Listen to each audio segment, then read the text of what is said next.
OBC नेते लक्ष्मण हाके सोलापूर दौऱ्यावर आहेत. ओबीसी आरक्षण आणि जनगणनाकरिता जनजागृती करत आहेत. हाकेंकडून वेगवेगळ्या जिल्ह्यांमध्ये भाषणांचा सपाटा सुरू आहे. यावेळी त्यांनी पत्रकारांशी संवाद साधला.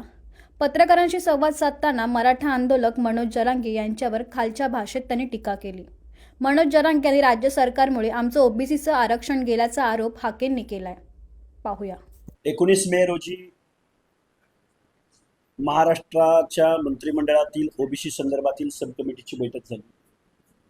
माननीय चंद्रशेखर बावनकुळे साहेब, भुजबळ साहेब, गणेश नाईक साहेब, गुलाबराव पाटील साहेब, संजयजी राठोड साहेब हे 6 ओबीसींचे कॅबिनेट मिनिस्टर त्या सब कमिटीच्या बैठकीला होते. महाराष्ट्राचं सरकार अस्तित्वात आल्यापासून ओबीसीचा एकही प्रश्न प्रॉपर पद्धतीनं मार्गी लागत नाही, याचं आम्हाला दुःख आहे. दुसरी गोष्ट, देशभरामध्ये जातनिहाय जनगणना झाली पाहिजे ही आमची ओबीसींच्या अनेक संघटनांची देश स्वतंत्र झाला तेव्हापासूनची मागणी आहे. परंतु कास्ट वाईज सेन्सस होत नाही. सेन्ससचं काम सुरू झालेलं आहे. आम्ही ओबीसी बांधव भयभीत आहोत, कारण आम्हाला मोजलं जात नाही. आम्हाला मोजलं गेलं नसल्यामुळं आमची संख्या, आमचा इम्पेरिकल डेटा, आमचा सोशो इकॉनॉमिकल सर्वे गव्हर्नमेंटच्या हातात नसल्या कारणानं वेगवेगळ्या कोर्टांमध्ये वेगवेगळ्या ठिकाणी अडवणूक केली जाते. नक्की ओबीसींची संख्या किती? या महाराष्ट्राच्या 100% बजेटपैकी म्हणजे 7 लाख करोड रुपयांपैकी या महाराष्ट्रातल्या ओबीसी बीजेएनटीच्या सामाजिक न्याय हक्कांच्या योजनासाठी किती निधी दिला जातो, किती संख्येवर तो पर्क्युलेट होतो, वितरित केला जातो, या सगळ्या प्रश्नांची उत्तरं अधांतरी आहेत. या सगळ्या प्रश्नांचं वास्तव भयानक आहे. एका बाजूला कोस्टल रोड पूर्ण होतो, समृद्धी महामार्ग पूर्ण होतो, हजारो लाखो करोडोंचे आर्थिक प्रोग्राम सक्सेस होतात, यशस्वी होतात, झाले पाहिजेत. आमचा त्याला विरोध असायचं कारण नाही. म्हणजे तुम्ही सोशल असिस्टन्स, पब्लिक वेलफेअर बघताय, लोककल्याणकारी राज्य करायचं तुम्ही प्रयत्न करताय, पण दुसऱ्या बाजूला जे सामाजिक न्यायाच्या प्रत्यक्षमध्ये आहे, ज्यांच्या बाबतीत सामाजिक दुजाभाव झालाय, मग ते SC ST बांधव असतील, ओबीसी बांधव असतील, बीजेएनटी बांधव असतील, या लोकांना तुम्ही जिल्ह्याच्या ठिकाणी एक वसतिगृह देऊ शकत नाही, महाज्योतीला निधी देऊ शकत नाही, अशा अनेक प्रश्न आहेत. जवळजवळ 11-12 प्रश्न मी त्या दिवशी ओबीसीच्या सब कमिटी समोर मांडले. आमचा ज्वलंत आणि जिव्हाळ्याचा प्रश्न असा आहे, गेल्या 2-4 वर्षापासून आम्ही आंदोलनं करतोय महाराष्ट्रामध्ये, ओबीसीचं आरक्षण संपलंय. जरांगे नावाच्या एका खुळचट, अशिक्षित, अनपढ माणसाच्या मागण्यावरून महाराष्ट्रातलं ओबीसीचं आरक्षण संपवलंय, लोकनियुक्त सरकारनं संपवलंय आणि आमच्या 50-60% ओबीसींच्या हिताचं संरक्षण करण्यामध्ये महाराष्ट्राचं सरकार अपयशी ठरलंय. हा आमचा आरोप आहे सरकारवरती. सरकार आम्हाला कधीही ओबीसींचा काय से आहे, ओबीसींचं काय म्हणणं आहे, हे कधीही ऐकून घ्यायला तयार नाही. जरांगेने अंतर्बलीमध्ये बसायचं, आंदोलनाची घोषणा करायची आणि तिथं महाराष्ट्र शासनाचं शिष्टमंडळ जाणार, बेकायदा मागण्यांना प्रतिसाद देणार, बेकायदा GR काढणार आणि ओबीसीच्या अनाथ माती कलवण्याचं पद्धतशीर काम, पद्धतशीर षडयंत्र या महाराष्ट्रामध्ये आखलं जात आहे. म्हणून आम्ही जातनिहाय जनगणनेची मागणी, स्कॉलरशिप संदर्भातली मागणी, आमची संख्या किती आणि आम्हाला बजेट मिळतं किती, 7 लाख करोड पैकी महाराष्ट्राचे मुख्यमंत्री माननीय देवेंद्रजी फडणवीस साहेब अर्थतज्ञ आहेत असं मी मानतो आणि आहेत. पण या मुख्यमंत्र्यांनी 7 लाख करोड पैकी म्हणजे 100% 50% म्हणजे अर्धी लोकसंख्या असलेल्या ओबीसीला 0.6% बजेट सामाजिक न्याय हक्कांच्या ध्येय धोरणांसाठी, योजनांसाठी दिलेत. हा आकडा 1%च्या पुढे कधीही जाऊ शकला नाही. हे या ओबीसींचं दुर्दैव आहे. आजही भटके विमुक्त जाती जमाती जमिनीशी समांतर पालामध्ये राहतात. मागासवर्गीय, बलुते, आलुते, भटक्या विमुक्त जाती जमाती या लोकांमध्ये जर जरांगे नावाच्या माणसाच्या सांगण्यावरनं जर मराठा समाज आज रोजी ओबीसी मध्ये इन्क्लूड झालाय, तर ही लोक कुठं जातील? सामाजिक न्याय कुणाकडे मागतील? आमच्या हिताचं संरक्षण लोकनियुक्त या महाराष्ट्राचे मुख्यमंत्री म्हणून दायित्वाची जबाबदारी म्हणून, आमच्या हिताचं संरक्षण घेण्याची शपथ तुम्ही घेतली म्हणून तुम्ही आमच्या हिताचं संरक्षण करणार का? हा प्रश्न महाराष्ट्राच्या लोकनियुक्त सरकारला आहे. हा प्रश्न विरोधकांमध्ये दुर्बिणीनं शोधावे एवढे विरोधक महाराष्ट्रामध्ये उरलेत. त्या विरोधकांना ओबीसीचं काहीही पडलेलं नाही. त्या विरोधकांना दीनदलितांचं काहीही पडलेलं नाही. सामाजिक न्याय विभागाचे पैसे वेगवेगळ्या विभागाकडे डायल्यूट केले जात आहेत. आम्ही सामाजिक न्याय हक्क मागायचे नाही, सामाजिक न्याय मागायचं नाही. We want social justice. हे असे अनेक प्रश्न आहेत. आम्ही महाराष्ट्रामध्ये 100 सभा घेत आहोत छोट्या छोट्या छोट्या ग्रामीण भागामध्ये. कोण जरांगे कुठलं आंदोलन करतो, काय करतो, देणं घेणं नाही आम्हाला. आम्ही आजपर्यंत संविधानिक भाषेत बोलत आलोय. रिझर्वेशन पॉलिसी म्हणजे काय, मागासवर्गीय कुणाला म्हटलं जातं, आरक्षण कुणाला दिलं जातं, या प्रश्नावर आम्ही महाराष्ट्रामध्ये आवाज उठवत आलोय. पण तो कोण कुठला लाड, भाजपचा कुठला परिषदेवरचा वरिष्ठ सभागृहाचा हॉटेलवाला झाडू पोचा करणारा आमदार, तो मनोज जरांगेकडे जातो. काय कळतं मनोज जरांगेला आणि काय कळतं प्रसाद लाडला? मला वाटतं भाजपनं असली माणसं निवडून भाजप सेल्फ गोल करतोय. ही तीनपाट माणसं आहेत, तीनपाट. ग्रामीण भागामध्ये आमच्या गावगाड्यातल्या बोली भाषेमध्ये आम्ही भटकी विमुक्त जाती जमातीमधली माणसं आहोत, आम्ही ओबीसी मधली माणसं आहोत. अरे आमच्या दिवसाची सुरुवात शिव्यानी होते. मग आम्ही जर शिवराळ भाषेत बोलायला लागलो ना, मग हे टंबरेळ काय यांना नॉलेज आहे प्रसाद लाडला आणि मनोज जरांगेला? तुम्ही ओबीसीच्या अनाथ माती कारवायला चालला आहात. आणि गव्हर्नमेंटला आम्हाला एक प्रश्न विचारायचा आहे, ओबीसींचा काय से आहे, काय म्हणणं आहे, हे तुम्ही ऐकणार नाही. झुंडीनं कोणतरी उठतो आणि तुम्ही त्यांच्या बाजूनं बेकायदा GR काढता, पारित करता. होय, ओबीसीचं आरक्षण संपलंय. एकच उदाहरण देतो, शेकडोनं उदाहरण आहेत माझ्याकडे. पुण्याजवळ उरळी देवाची फुरसंगीजवळ एक नगर परिषद अस्तित्वात आली. तिथं 9 जागा ओबीसीच्या राखीव होत्या. 9 पैकी 9 मराठा कुणबी यांनी कुणब्यांचे दाखले काढून 9 पैकी 9 जागा ओबीसीच्या मराठा कुणबीने घेतल्या. मग दौंडच्या नगराध्यक्ष पदावरती दुर्गादेवी जगदाळे नावाच्या हाय प्रोफाईल खानदानी वतनदारी, ज्यांचं नेपाळच्या राजघराण्याशी ब्लड रिलेशन आहे, त्यांनी कुणबीचा दाखला काढला आणि ओबीसीच्या जागेवर नगराध्यक्ष पदाची निवडणूक लढली आणि नगराध्यक्ष झाले. काय हो, त्या दुर्गादेवी जगदाळेच्या बाबतीत या महाराष्ट्राच्या व्यवस्थेमध्ये कोणतं सोशल डिस्क्रिमिनेशन झालं असेल?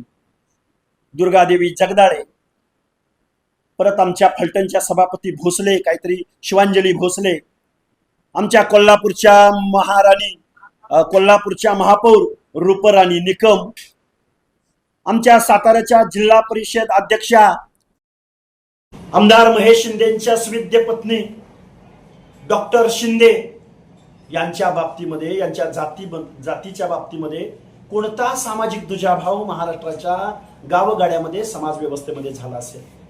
त्यांनी कोणती जात दाखवली असेल, कोणता व्यवसाय दाखवला असेल, त्यांच्या कोणत्या पिढीला सामाजिक दुय्यम वागणूक, हीन दर्जाची वागणूक मिळाली असेल, म्हणून या लोकांनी ओबीसीचे दाखले काढले, म्हणून या लोकांनी ओबीसीच्या जागेवरती दाखले काढून बेकायदा ताबा मारण्याचं काम केलं असेल.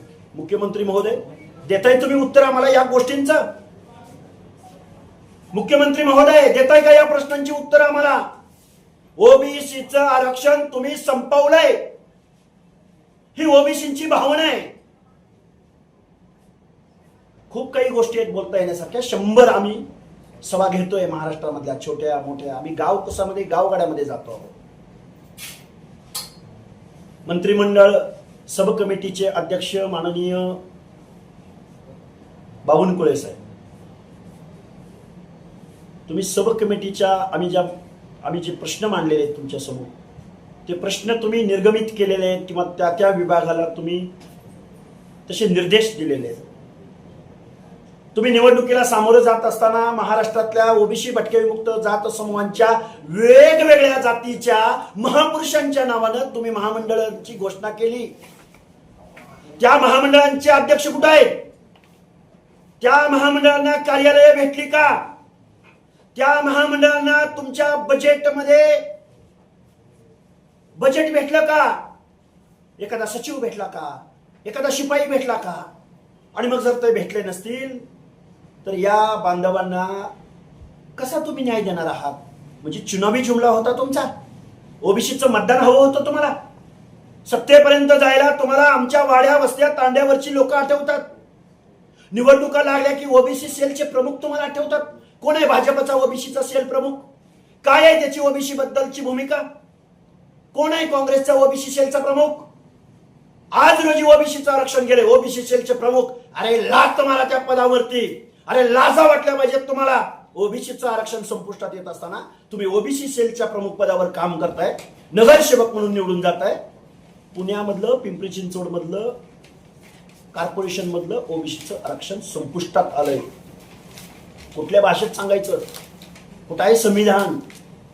कुठं आहे गावगाड्यातले ही छोटे छोटे छोटे घटक ज्यांच्या बाबतीमध्ये सामाजिक दुजाभाव झाला, ज्यांनी शेकडो वर्ष त्या त्या जातीत जन्म घेतल्या कारणानं त्यांना या परिस्थितीला सामोरं जावं लागलं. त्यांना महामानव डॉक्टर बाबासाहेब आंबेडकरांनी 340व्या कलमामध्ये त्यांचा कास्टवाईज सेन्सस करा म्हणून सांगितलं. नाही, अरे 7 समुद्र पलीकडून आलेल्या इंग्रजांनी कास्टवाईज सेन्सस केला. पण या मातीमधल्या लोकांनी ज्या लोकांवरती अन्याय केला, ज्याला गावगाड्याच्या ग्रामदैवताच्या गाभाऱ्यामध्ये प्रवेश दिला नाही, त्या माणसांना न्याय देण्यासाठी ही माणसं पुढे येत नाहीत. मग जरांगे सारखं टिनपाट टंबऱ्याळ उठतं आणि काय म्हणतं ते की ह्या ओबीसी मध्ये ज्या जाती टाकल्या 94ला त्यांचा कुठला सर्वे केला? काय म्हणतं ते? त्यांचा कुठला सर्वे केला? ओबीसींचा कुठला सर्वे केला? अरे त्या टिनपाट टंबऱ्याळ माणसाला सांगा, ओबीसींचा सर्वे करायची आवश्यकता नाही.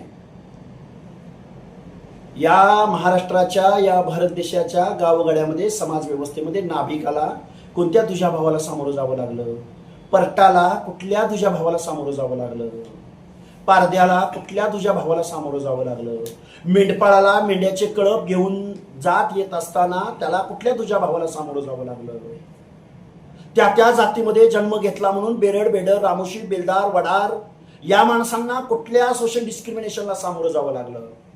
माझ्या भारताचं संविधान ज्या समाज रचनेमध्ये वेगवेगळ्या जात समूहांनी वेगवेगळ्या जात समूहावरती सामाजिक दुजाभाव केला, अन्याय केला, त्यांना हीन लेखलं, हीन दर्जाची वागणूक दिली, त्या जातीमध्ये जन्म घेतले म्हणून त्या जाती ओबीसी मध्ये आल्या, विजयंती अ ब क ड मध्ये आल्या. काय करणार हो या खोलचट खोळप्याला? बुजगावून असतं ना, पाखरं हाकायला लावलेलं, तशा पद्धतीचं हे खोलचट. काय बोलावं आम्ही? किती दिवस आम्ही या महाराष्ट्रामध्ये, किती दिवस आम्ही संविधानाची भाषा बोलायची? किती दिवस आम्ही लोकशाही मधली योग्य ती भाषा बोलायची? ऐकायला तयार नाही. 8-15 दिवस गेलं, महिना 2 महिने गेलं की मी उपोषणाला बसणार. अरे त्या उपोषण नावाच्या लोकशाही मधल्या सर्वात सामर्थ्यवान वेपन्सचा, सामर्थ्यवान आंदोलनाचा अरे उपोषण कुणी केलं? विनोबा भावेनी केलं. अरे उपोषण कुणी केलं? महात्मा गांधींनी केलं. ह्याला लोकशाहीची चाड नाही.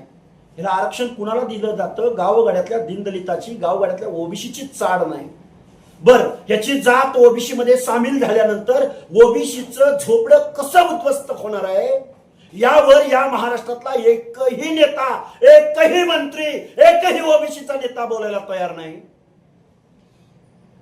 तो लाड नावाचा आमदार, तोंडात शिवी येते माझ्या, मी जबाबदारीने शिवी देतोय.